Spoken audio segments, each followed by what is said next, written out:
It seems as though LucasFilm are even more incompetent than we could ever have imagined. As Disney and Lucasfilm surveyed moviegoers, this is of course in relation to the test screenings that they do, about the pros and cons of Indiana Jones and the Dial of Destiny. And somehow, I don't quite understand how, but somehow they still fucked it up from start to finish. And it seems as though they didn't actually take anything on board from what the test screening audience actually said. It seems as though they just went, nah, they don't know what they're talking about, we're just going to do what we're doing. When it's like the questions that are in these surveys, it seems as though they were aware. They were well aware of the problems with this film, yet they still continue to do it anyway.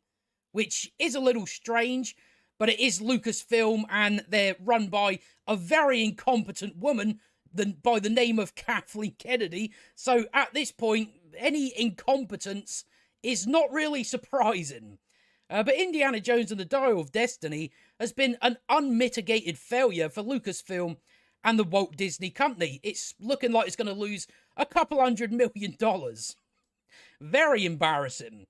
Lucasfilm is estimated to have spent over $329 million in total production, and that's not counting the $100 to $150 million of the budget for marketing. Of their latest installment in the Indiana Jones franchise, and the box office results have been a disaster. At the time of writing, Indiana Jones and the Dial of Destiny has only managed to rack up a measly $252 million worldwide. I believe today it just passed the $300 million part. It's not going to go any further than that, really, is it? This means after 2 full weekends in theatres, the movie is yet to recoup its original production budget.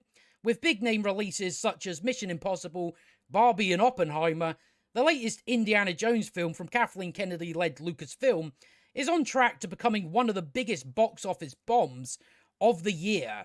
I mean, yeah, you shouldn't keep spending this amount of money on these shitty films, but they continue to do it. Interestingly, early screenings of The Dial of Destiny saw Lucasfilm and Disney handing out audience surveys to better evaluate what moviegoers considered to be the pros and cons of the film. The first half of the survey asked audiences questions regarding their personal backgrounds, including their gender identity, age, and whether they had children. I mean, that's the Disney way. Further inquiring the age range of those kids, if that were the case. Similarly, the second half asked respondents about their thoughts on the film's characters and other related aspects. A copy of the 25-question survey was obtained by Bounding Into Comics on opening week. The first half of the survey included questions, as we went over, questions that, I don't know why that would be at the top of the list. The first question was one that stood out, which asked members of the audience, what about the film prevents you from recommending it to others? As it laid out some of the film's negatives as presumably perceived by the studio. So they knew that this film had problems. And they went, we'd give it to the test screening audience, and then we're not actually going to change anything about it. For respondents to choose from, these are the following. Not a big enough villain threat. Yeah, the villain is a complete joke and is no threat whatsoever. He's a moron and a clown. So you were aware of that. Too predictable. Yep. Too long. Yes. Fucking everything's too long now. Not funny enough. Too complicated for kids. It's too similar to previous movies. No. The time travel elements were too far-fetched. The ending was too easy and predictable. Confusing story, not enough action. Harrison Ford seems too old to be Indiana Jones. The Dial wasn't cool enough. Too violent and too intense for children. And I don't like the relationship between Indiana Jones and Helena. So you were aware of that part. You were aware that Helena is a piece of shit. Let's just be honest. That is what her character is. The amount of times she tried to get Indiana Jones killed, and you thought, oh, audiences will love her. She tried to get the main hero killed. So they were aware of this.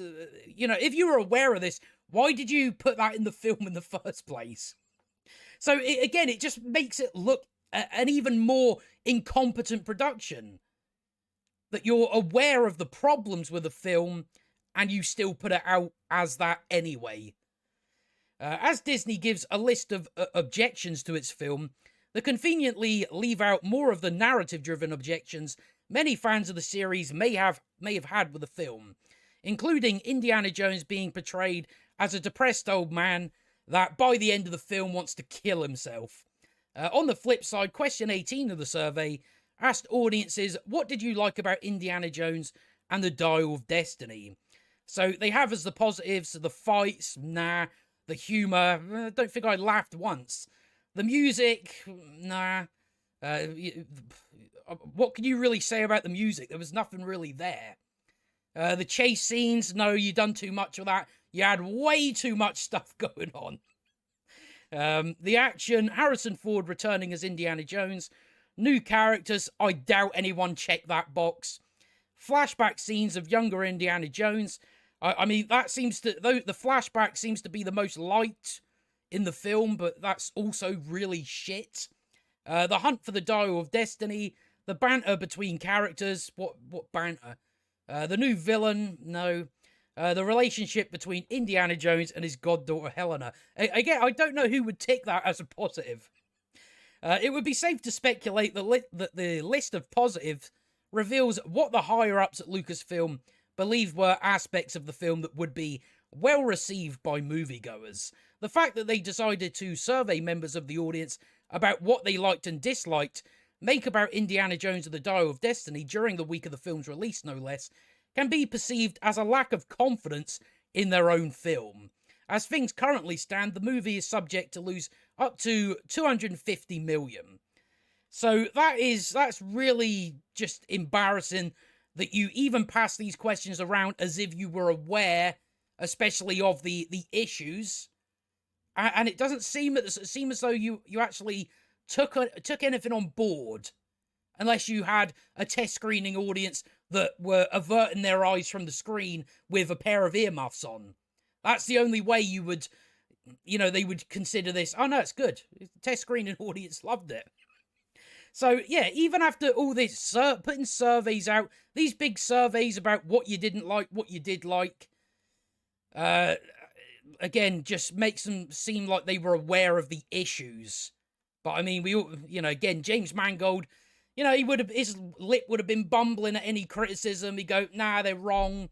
They're being divisive, as he said last week. So that's probably why... Even if this survey went the way of, yeah, that shit and that shit, they probably wouldn't have changed it.